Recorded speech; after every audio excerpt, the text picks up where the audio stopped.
प्यारे बच्चों नमस्कार, कैसे हैं आप।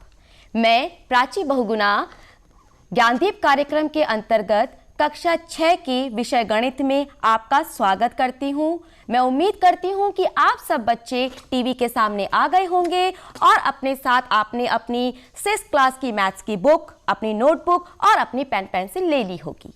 बच्चों, आज हम शुरू करेंगे अध्याय 2 पूर्ण संख्याएं।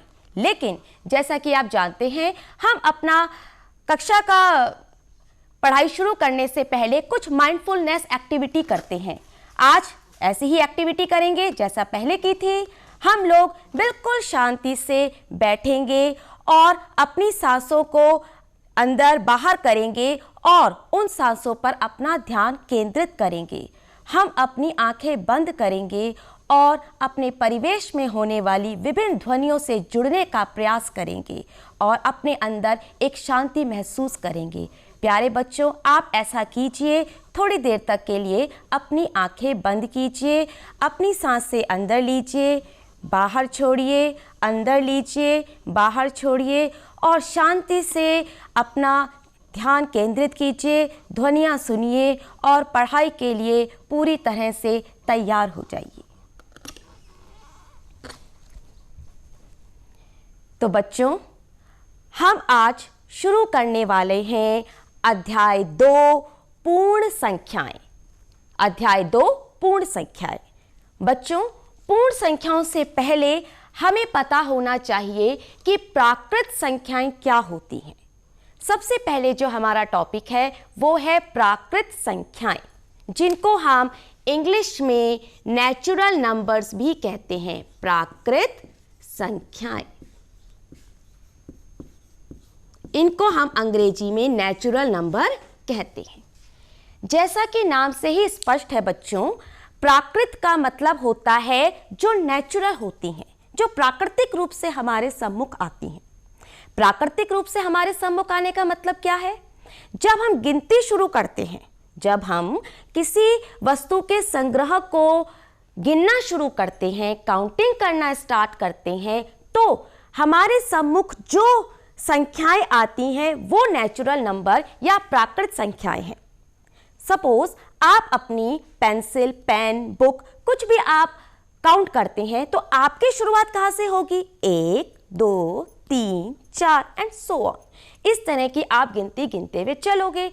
तो यही जो संख्याएं हैं जिनको हम प्राकृतिक रूप से गिनने में प्रयुक्त कर रहे हैं, यही संख्याएं कहलाती हैं प्राकृत संख्याएं। तो हम क्या कह सकते हैं? गिनती करते समय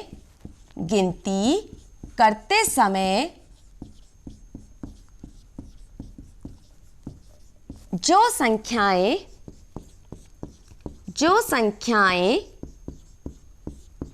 प्राकृतिक रूप से हमारे सम्मुख आती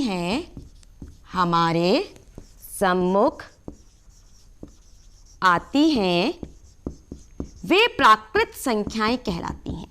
वे प्राकृत संख्याएं कहलाती हैं।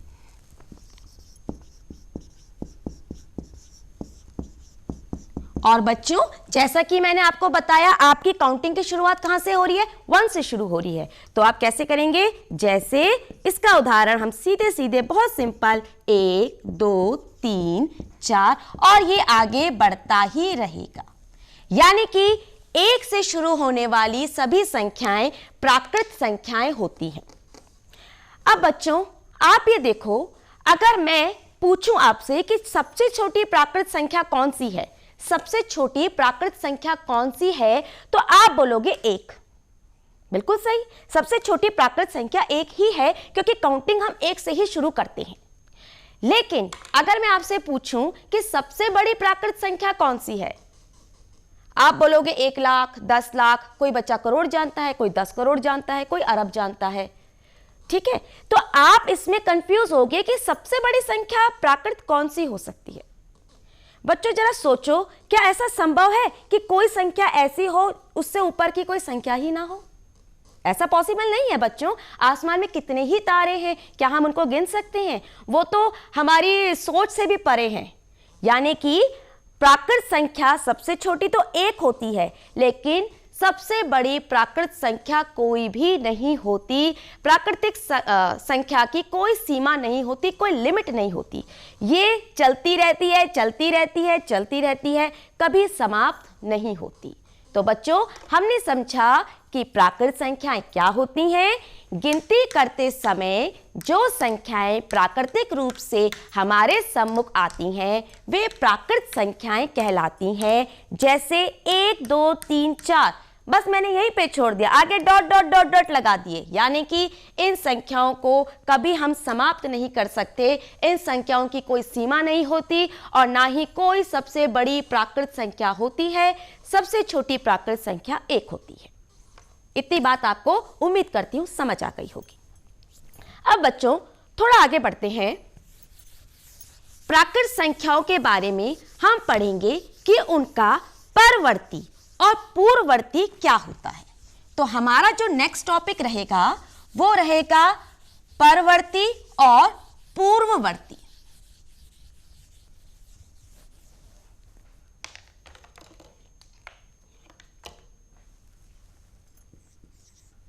पूर्ववर्ती और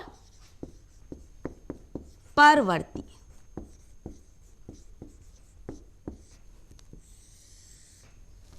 देखो बच्चों, जैसा कि नाम से ही स्पष्ट है, पूर्व का मतलब होता है पहले।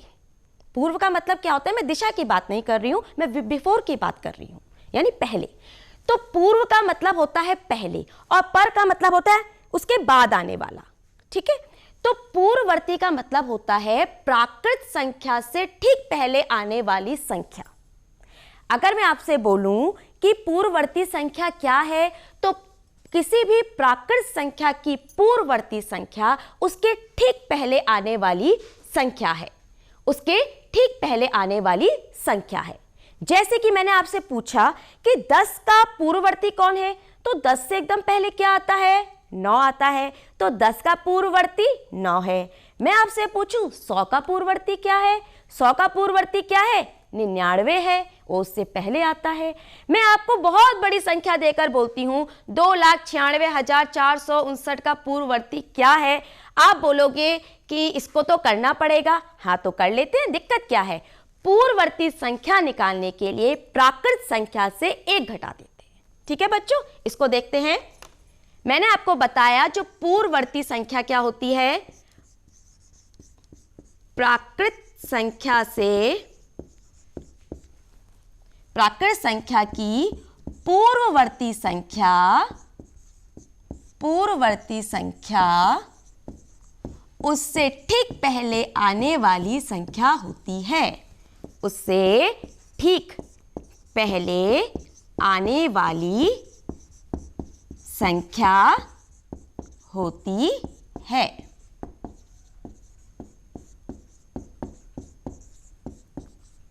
ठीक है, इसके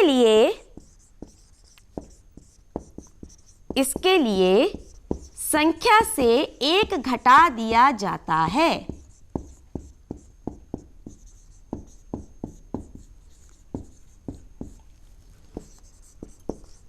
जैसे मैंने कहा 10,000 का पूर्ववर्ती, तो बच्चों 10,000 में से आप क्या घटा दो? 1 घटा दो। 10,000 में से आप क्या घटा दो? 1 घटा दो।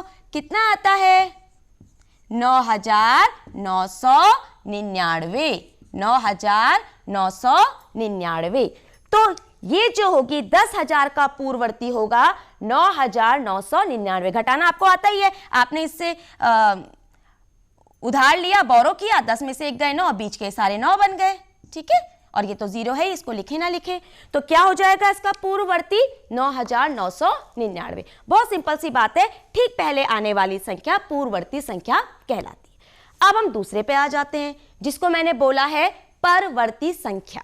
परवर्ती, ठीक है,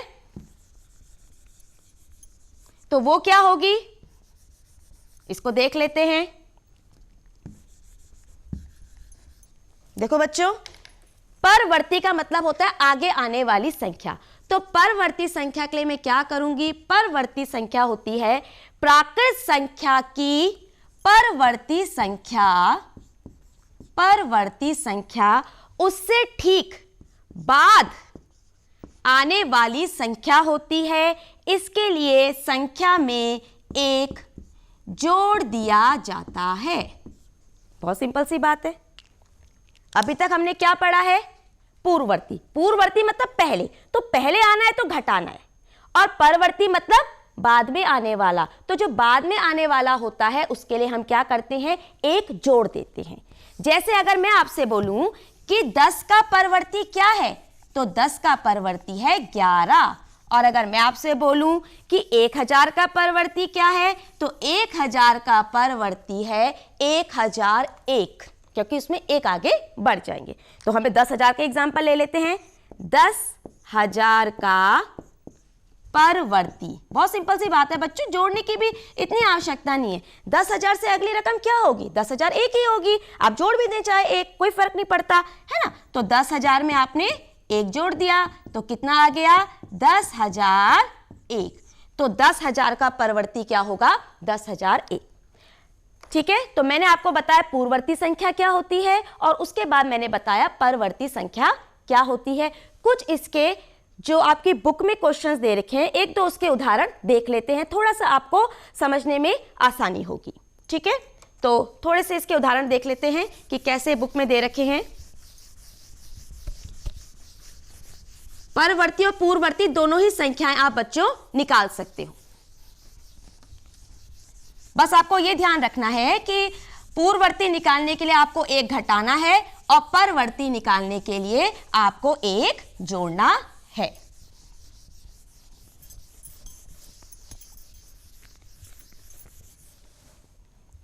देखो जैसे आपके उसमें दे रखा है,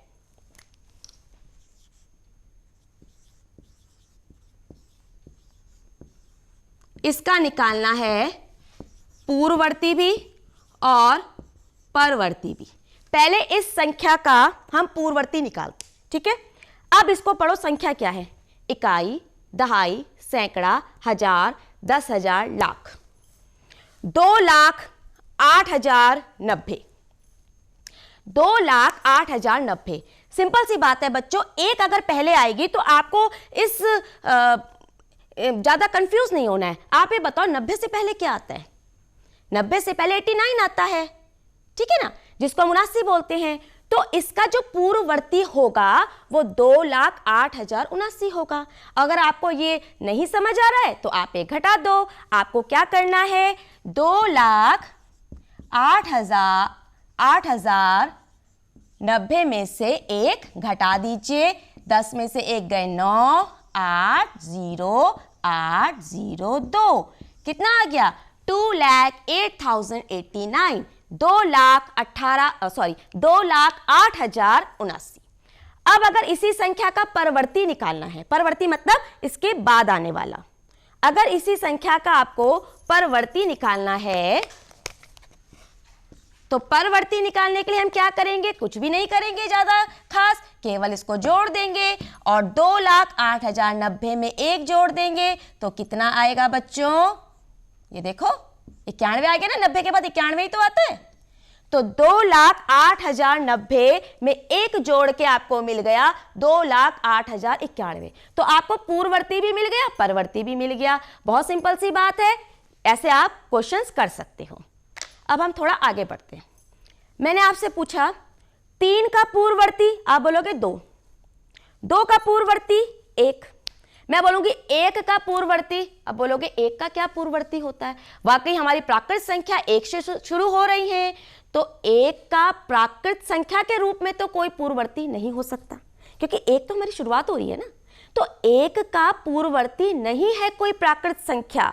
इसलिए जब हम 1 के पूर्ववर्ती के रूप में 0 को जोड़ दें, 0 को जोड़ दें, 0 को ले लें, तब ये बन जाती हैं पूर्ण संख्याएं। ठीक है, तो प्राकृत संख्याओं के बाद हमारा नेक्स्ट टॉपिक है पूर्ण संख्याएं, जिसके आधार पे आपके चैप्टर का नाम भी है। तो पूर्ण संख्या को समझते हैं कि पूर्ण संख्याएं क्या होती हैं। ठीक है, तो पूर्ण संख्या क्या होती हैं, इसको बहुत इजीली समझ लेते हैं। पूर्ण संख्याएं जिसको हम इंग्लिश में होल नंबर्स भी कहते हैं, इंग्लिश में हम कहते हैं होल नंबर्स, पूर्ण संख्याएं। ठीक है, मैं पहले इसकी परिभाषा लिख रही हूं बच्चों, फिर मैं आपको इसको बहुत इजी वे में समझा दूंगी, कोई दिक्कत नहीं होगी। ठीक है, संख्या एक के पूर्ववर्ती के रूप में जब शून्य, शून्य मतलब जीरो, शून्य जिसको हम ऐसे लिखते हैं, को प्राकृत संख्याओं के समूह में जोड़ा जाता है, समूह में जोड़ा जाता है, तो वह पूर्ण संख्या बन जाता है। मतलब वह समूह, प्राकृतिक संख्याओं का समूह पूर्ण संख्या बनेगा, पूर्ण संख्या बन जाता है। ठीक है, मैंने लिखा पूर्ण संख्याएं, संख्या एक के पूर्ववर्ती के रूप में जब शून्य को प्राकृत संख्याओं के समूह में लेते हैं। प्राकृत संख्याओं का समूह था 1 2 3 4 और डॉट डॉट करके वो चलता ही जा रहा था, शुरुआत हो रही थी एक से। अब हमने एक से पहले से शुरुआत कर देनी है, एक से पहले क्या लगा देना है, जीरो लगा देना है। ठीक है, तो जब जीरो लगाकर हम प्राकृत संख्याओं का समूह पढ़ते हैं, उसको लिखते हैं, तब वो पूर्ण संख्या बन जाता है। बहुत सिंपल सी बात है, जैसे आपने प्राकृत संख्याएं लिखी, देखो बच्चों प्राकृत संख्याएं आपने लिखी हैं, प्राकृत संख्या कहां से लिखी आपने, 1 2 3 4, ठीक है ना। अब पूर्ण संख्या क्या हो गई, पूर्ण संख्या में आपने क्या करा, ये एक से शुरू ना होकर कहां से शुरू हो गया, जीरो से, जीरो से शुरू हो गया, 0 1 2 3 4। तो बहुत सिंपल सी बात है, हमने क्या किया है इसमें, हमने प्राकृत संख्याओं को 1 2 3 4 जैसे लिखते आ रहे थे, पूर्ण संख्याओं में हमने एक से पहले शून्य लगा दिया, फिर उसके बाद वही क्रम हो गया, यानी शून्य जुड़ने से यही प्राकृत संख्याएं पूर्ण संख्याएं बन जाती हैं, शून्य लगने से यही प्राकृत संख्याएं पूर्ण संख्याएं बन जाती हैं। ठीक है, तो इस तरह से हमने देखा कि जब जीरो लग गया तो प्राकृत संख्या क्या बन गई, पूर्ण संख्याएं बन गई।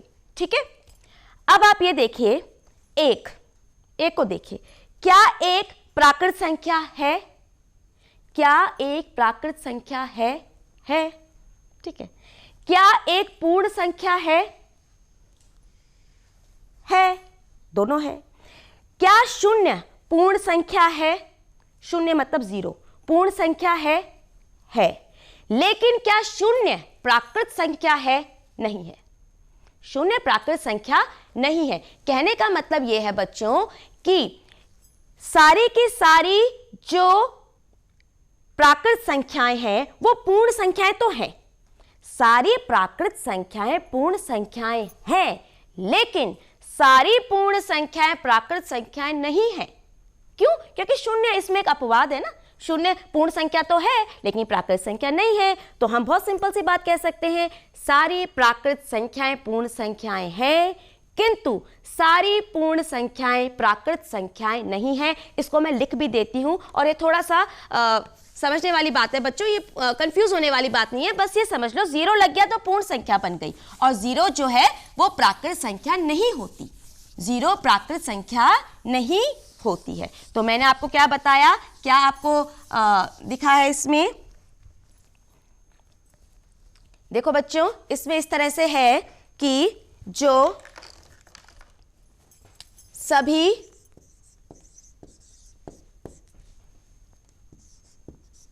प्राकृत संख्याएं, सभी प्राकृत संख्याएं पूर्ण संख्याएं हैं, पूर्ण संख्याएं हैं, किंतु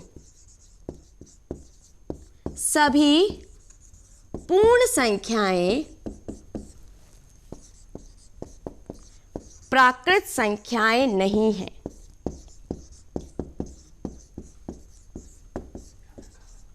नहीं है। तो इस तरह से हम ये देख रहे हैं कि जो भी प्राकृत संख्या है वो क्या है, पूर्ण संख्या तो है, लेकिन जो पूर्ण संख्या है वो सारी प्राकृत संख्याएं नहीं है।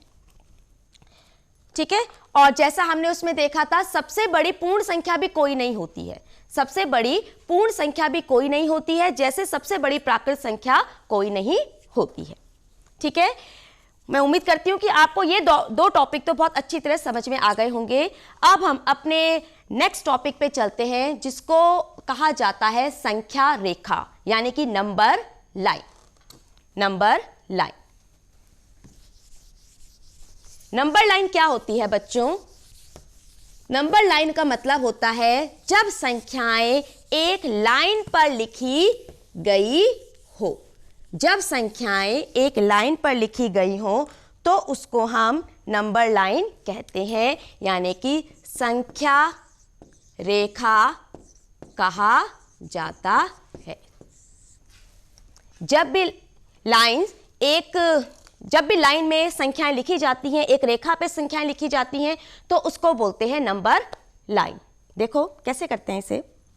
आपको एक लाइन ड्रॉ करनी है पहले, ठीक है। आपको एक लाइन ड्रॉ करनी है। उस लाइन के इस वाले बिंदु को आपको शून्य लिखना है। क्या लिखना है? शून्य, यानी कि 0। उसके बाद कुछ निश्चित दूरी पर, निश्चित मतलब आप जो भी मान सकते हैं, ठीक है। आप 1 सेंटीमीटर की ले लो, 2 सेंटीमीटर की ले लो, आप एक निश्चित दूरी मान लो। निश्चित दूरी पर आपको एक मार्क लगाना है दाईं तरफ। दाईं मतलब जैसे आप ऐसे खड़े हो ना कॉपी पे या बोर्ड पे, तो आपके राइट हैंड साइड की तरफ आप आगे बढ़ेंगे। तो इसको आप बना दो 1। अब ये जो दूरी हो गई, ये हो गई मात्रक दूरी। क्या हो गई? मात्रक दूरी। इस मात्रक दूरी से हमें आगे बढ़ते रहना है। इतनी ही दूरी होनी चाहिए अब, यानी 0 से 1। अब इतनी ही दूरी यहां पर, ठीक है बच्चों, इतनी दूरी यहां पर, और देखो आगे बढ़ रहे हैं ना। तो ये हमारी जो रेखा बनी, ये हमारी बनी संख्या रेखा। और इस पे आप कितने भी संख्याएं लिख सकते हैं, लेकिन सुविधा की दृष्टि से मैं 7 तक लिख रही हूं, क्योंकि संख्याओं का तो कोई अंत होता नहीं है। तो यहां पर मैं 7 तक इसको लिख रही हूं। आपने क्या करना है? आपने एक रेखाखंड खींचना है, आपने 0 लिखना है उसकी बाईं तरफ, फिर दाईं ओर कुछ दूरी पर 1 लिखना है। उस दूरी को मात्रक दूरी मानते हुए आपको आगे बढ़ना है और आपको क्रमशः अपनी संख्याएं लिखनी है। इस तरह से आपकी संख्या रेखा बन जाएगी। बहुत सिंपल सी बात है संख्या रेखा बनाना, ठीक। अब मैं आपसे बोलूं, इस संख्या रेखा में आप देखो और बताओ कि 5 7 से बड़ा है कि छोटा है। तो बच्चों आप इसको संख्या रेखा के माध्यम से हल नहीं करोगे, आप तो सिंपली बोल दोगे कि मैडम 7 तो 5 से बड़ा होता ही है, इसमें संख्या रेखा का रोल ही क्या है ना। मैं बोलूंगी आपको 3 बताइए कि 2 से बड़ा है कि छोटा है, तो आप बोलोगे 3 तो ऑब्वियसली 2 से बड़ा ही होता है। संख्या रेखा का फिर इसमें यूज क्या है, हमें क्या करना है संख्या रेखा का? तो बच्चों संख्या रेखा एक कॉन्सेप्ट है। अब आप देखो इसका कॉन्सेप्ट क्या होता है। आप इस तरह से खड़े हो, अपना दायां हाथ और बायां हाथ, जो संख्या आपके दाईं तरफ होगी, दाएं हाथ पे होगी, वो संख्या बड़ी होगी। जो संख्या आपकी बाईं तरफ होगी वो संख्या छोटी होगी। जैसे मैंने ये हाथ रखा, मैंने दो मेरा बाएं पे आया, 5 मेरा दाएं पे आया, तो ऑब्वियसली 5 बड़ा है 2 से, ठीक है। तो जो संख्या दाईं ओर स्थित हो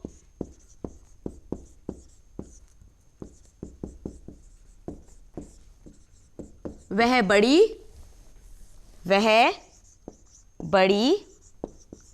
और जो संख्या बाईं ओर स्थित हो, जो संख्या के लिए बच्चों मैं ऐसी लिख रही हूं, आप संख्या पूरा लिख दीजिएगा, ठीक है। संख्या मैं ऐसी लिख रही हूं, संख्या बाईं ओर स्थित हो, बाईं ओर स्थित हो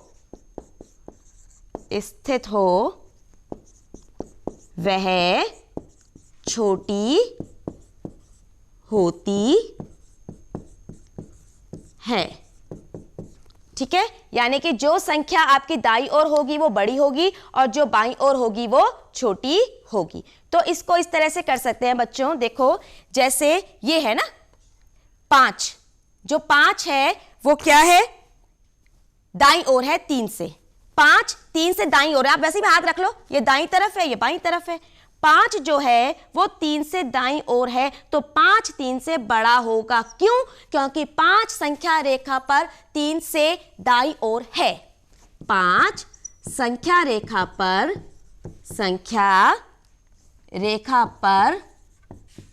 3 के दाएं है, 3 के दाएं है, 3 के दाएं है। ठीक है, तो इसलिए 5 बड़ा होगा किससे? 3 से बड़ा होगा।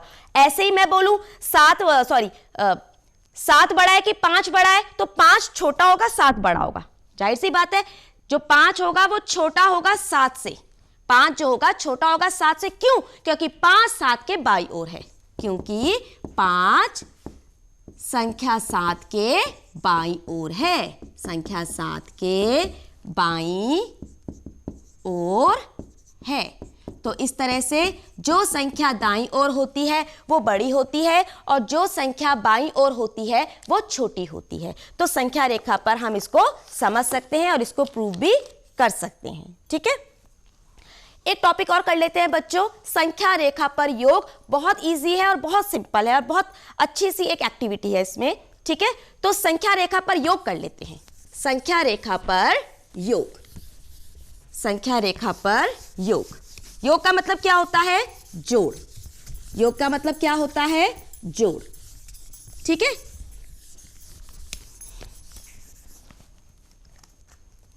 संख्या रेखा पर योग। संख्या रेखा पर योग करने के लिए आपको क्या करना है? मैंने कहा 3 में आपको जोड़ना है 4, 3 में जोड़ना है 4, तो 3 से शुरू करो और 4 कदम आगे बढ़ो, 2 कदम, 3 कदम, 4 कदम, जोड़ना है 4 कदम दाईं ओर, 3 से 4 कदम दाईं ओर, 3 से 4 कदम दाईं ओर। कहां पे पहुंचे आप? यहां पे थे ना, ए पे। कहां पहुंच गए? बी पे। तो कितना हो गया? 3 + 4 कितना हो गया? 7। जोड़ना है तो दाईं तरफ आगे बढ़ो, सीधे हाथ पे आगे बढ़ो, उतने कदम आगे बढ़ो। ठीक है ना, और उससे क्या हो जाएगा, आप उस संख्या पर पहुंच जाओगे जो संख्या आपका उत्तर है। बच्चों, मैं आपको संख्या रेखा पर योग बता रही हूं। योग का मतलब क्या होता है? संख्या रेखा पर जोड़ना कैसे है। जोड़ते तो आप हो ही, बचपन से जोड़ते आ रहे हो, ठीक है, लेकिन संख्या रेखा पर आप कैसे जोड़ोगे, इसका एक बहुत सिंपल सा तरीका है। वो तरीका कैसे है? मैंने आपको सवाल दिया कि आपको 3 में 4 जोड़ना है, 3 + 4, 3 में आपको 4 जोड़ना है, तो आप क्या करोगे? पहली संख्या 3 है, तो आप एक बिंदु 3 पे बनाओ और वहां पर कोई भी नाम लिख दो, A B C क ख ग, कुछ भी लिख सकते हो, कोई फर्क नहीं पड़ता। आप यहां पर हो, पहली हमें शुरुआत 3 से करनी है और उसमें जोड़ना है 4, जोड़ना है 4।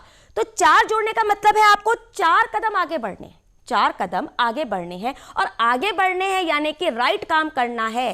आगे जाने का मतलब सीधा काम होता है ना, ठीक है, तो आपको दाईं तरफ 4 आगे बढ़ना है। तो देखो, 1 कदम, 2 कदम, 3 कदम, 4 कदम, कहां पहुंचे आप? 7 पे पहुंच गए। तो यानी कि 3 और 4 7 होता है। ये हम करते आ रहे हैं। संख्या रेखा पर हम इसको प्रदर्शित भी कर सकते हैं। जब भी हमें संख्या जोड़नी हो तो हम जहां जो हमें पहली संख्या है वहां पर एक मार्क करेंगे, जो आगे वाली संख्या है उतने कदम हम आगे बढ़ेंगे। 4 संख्या थी तो 4 कदम दाईं तरफ आगे बढ़े और हम पहुंच गए 3 + 4 = 7 पे। तो संख्या रेखा पर योग कर सकते हैं, संख्या रेखा पर घटा भी सकते हैं। घटाने का काम हम अपनी अगली क्लास में करेंगे। अभी आप योग सीखिए, अभी आप सीखिए कि संख्या रेखा पर हम संख्याओं को बड़ा और छोटा कैसे प्रदर्शित कर सकते हैं। ठीक है बच्चों, तो मेरी क्लास अभी यहीं पर स्थगित रहती है। इससे जो अगला टॉपिक है वो हम अपनी नेक्स्ट क्लास में लेंगे। मैं उम्मीद करती हूँ आप बच्चे पढ़ रहे हैं और स्वस्थ हैं, अपना स्वास्थ्य बनाए रखिए।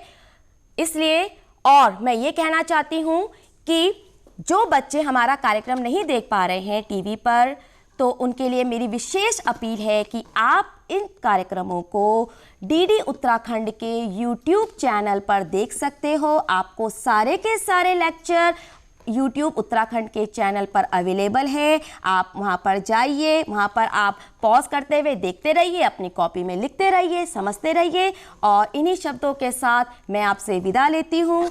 नमस्कार।